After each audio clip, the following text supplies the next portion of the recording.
calling ko, hindi ko nagagawa. Ilang beses na akong pinipilit ng Jotax ko, ng guilt ko. Yung kasi hindi ko pa rin nagagawa.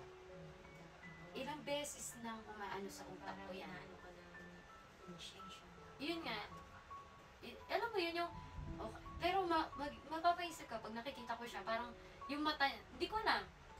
Gawin yung inaano ni God sa'yo. Hindi ko kasi iniisip ko baka may sasabihin ka. Yung... Hindi. Masaya ako, natulungan mo siya.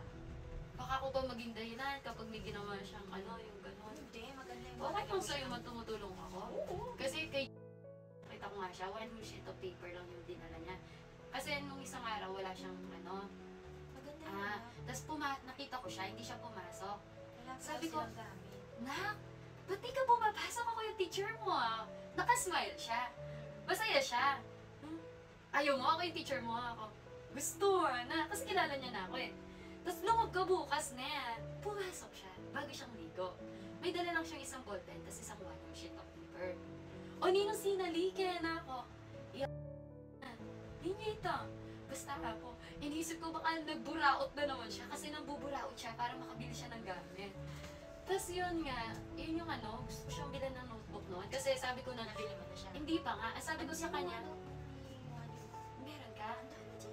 Ay, penge. Tapos sabi niya, ganito. Sabi ko kasi sa kanya, nakita pa nga ni Neil. Sabi ko, bukas papasok ka, bibilan kita ng notebook. Kaso, di ba, nag-start na nun yung klase. Kaso, napagalitan na naman. Wala, ganun talaga. Kahit pasaway siya. Sabi ko, mag-graduate ka, kahit yun lang. Sabi ko, kaso pag after, hindi na siya pumasok, siguro napagalitan na siya. Hindi, sabihin mo, pag nakapagalitan mo siya susuko, part lang yun na mag-grow siya.